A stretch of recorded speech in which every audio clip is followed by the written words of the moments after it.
اللہ کے نبی صلی اللہ علیہ وسلم کی شریعت آپ سے اور مجھ سے اس وقت مطالبہ کر رہی ہے، جب مولوی بک جائیں، جب مولوی لالچ میں آ جائیں یا خوف اور ڈر کی وجہ سے خاموش ہو جائیں، پھر ذرا یہ تو بتا محمد کا دین بلند کون کرے گا؟ اے لوگو، دعوت توحید کو سن کر سمجھ کر اس لیے خاموش ہو جانے والوں، کہا لوگو مار کھا سکتا ہوں لیکن نبی کی شریعت کے خلاف کوئی فتویٰ نہیں دیا جا سکتا۔ آپ بھی سوچیں، ہمارے ملکوں میں، ہماری بستیوں میں وہ کتنے کام ہیں جو اللہ کے نبی نے منع کیے اور آج اس کو نبی کا دین بنا کر پیش کیا جا رہا ہے۔ کیا 12 ربیع الاول کو اللہ کے نبی نے جلوس نکالا، اللہ کے نبی نے چراغاں کی، اللہ کے نبی نے صحابہ اور صحابیات کا مخلوط اجتماع کیا؟ کیا آپ کے صحابہ نے وہ عمل کیے جو آج ہمارے ملکوں میں اسلام کے نام پر ہو رہے ہیں؟ کیا شریعت آپ سے کوئی ڈیمانڈ نہیں کرتی؟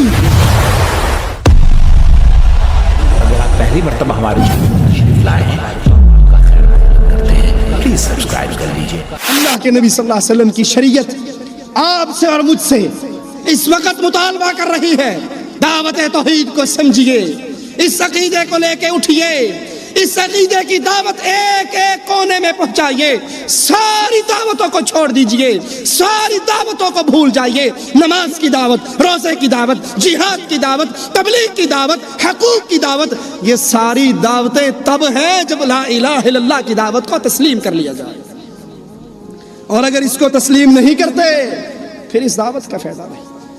اس سنتوں کو ماننے والے، اس نبی کی شریعت کا دفاع کرنے والے کون تھے؟ احمد ابن حنبل رحمہ اللہ۔ بادشاہ کہتا ہے فتویٰ دے دے، یہ قرآن مخلوق ہے۔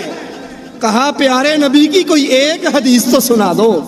کہا حدیث تو نہیں ہے، لیکن اگر نہیں مانے گا جلاد کے درے حاضر ہیں، درے مارے گئے۔ احمد ابن حنبل کی پشت لہو لہان ہو گئی۔ اللہ اکبر۔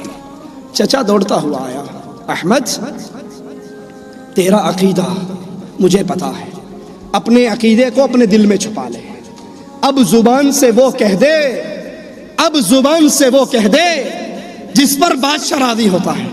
کہا چچا جب مولوی بک جائیں، جب مولوی لالچ میں آ جائیں یا خوف اور ڈر کی وجہ سے خاموش ہو جائے، چچا پھر ذرا یہ تو بتا محمد کا دین بلند کون کرے گا صلی اللہ علیہ وسلم۔ چچا اگر اپنی جان بچاتے ہوئے آج میں نے فتویٰ وہ دیا جو بادشاہ چاہتا ہے، قیامت کے دن یہ جتنے قلعے کے باہر لوگ کھڑے ہیں ان کے ہاتھ ہوں گے، احمد ابن حنبل کا گریبان ہوگا۔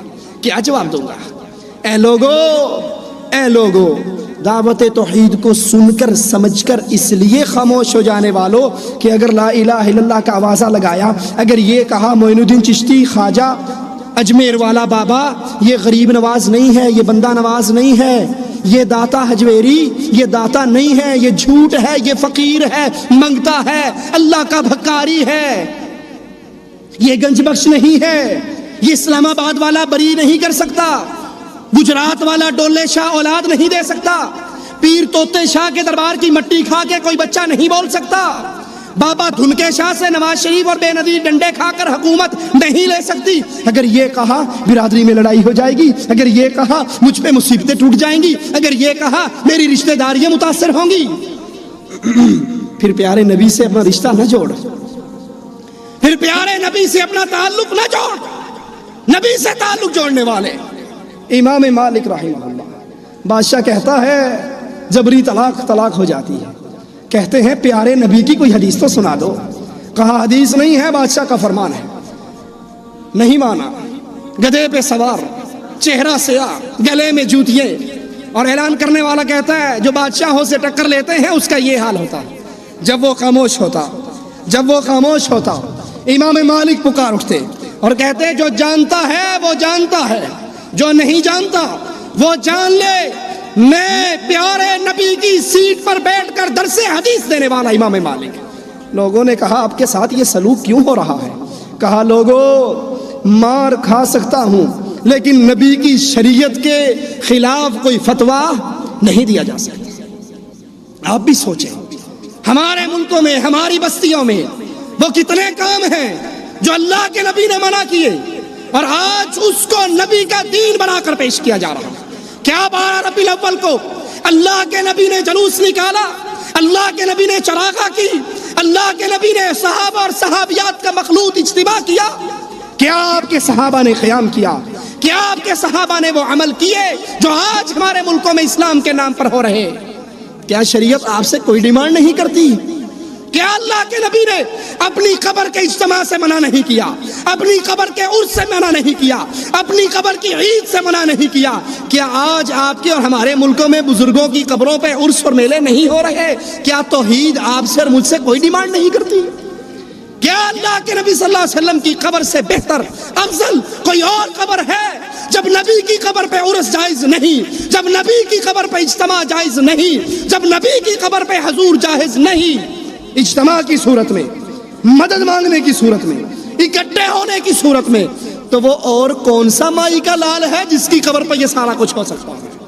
کیا آپ سے اور مجھ سے توحید کوئی ڈیمانڈ نہیں کر رہی؟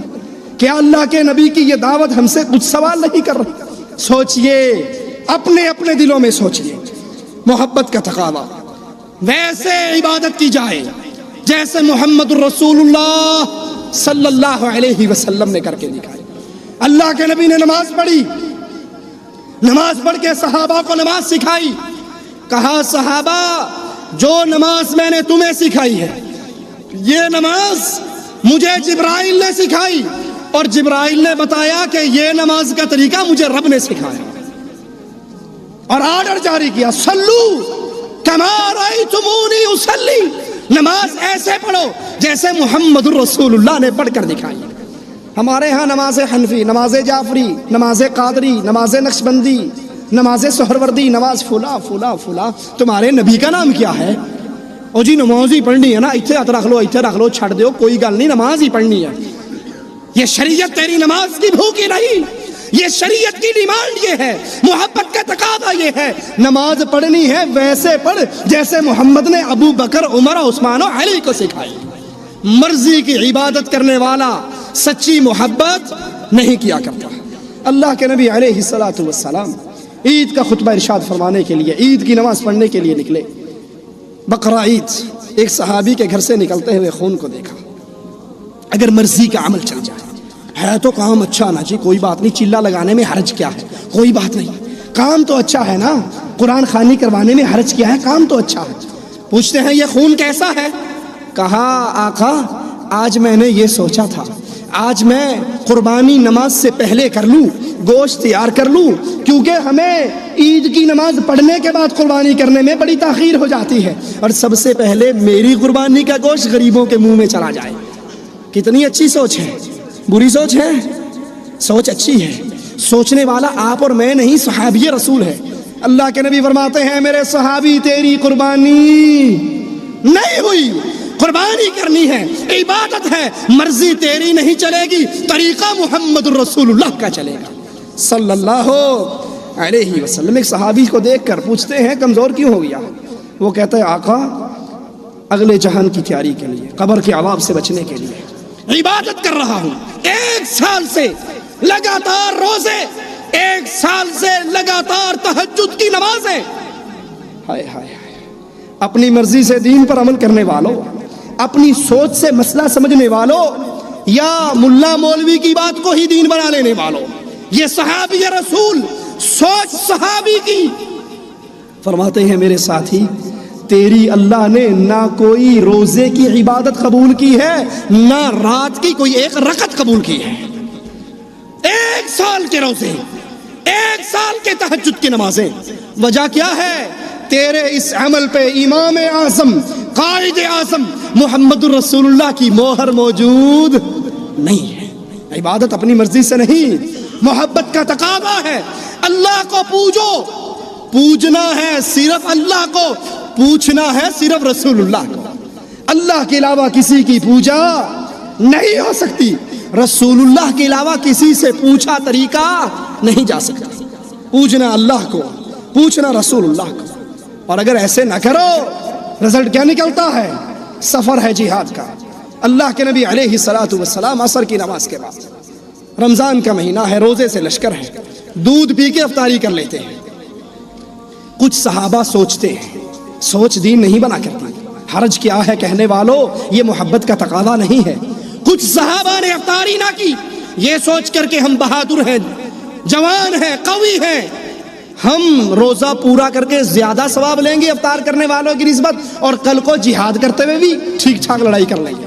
میرے آقا کو اطلاع دی گئی، آقا آپ کے کچھ ساتھیوں نے ابھی افطاری نہیں کی، کیا خیال ہے؟ یہی کہنا چاہیے تھا نا، ٹھیک ہے.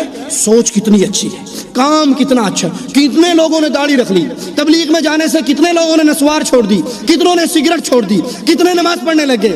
ارے بھائی وہ عقیدہ شرک پہ ہے، جب تک شرک کے عقیدے کی وہ لعنت ان سے نہ چھڑوائی گئی ان کی نمازیں رب کے دربار میں قبول نہیں ہو سکتی.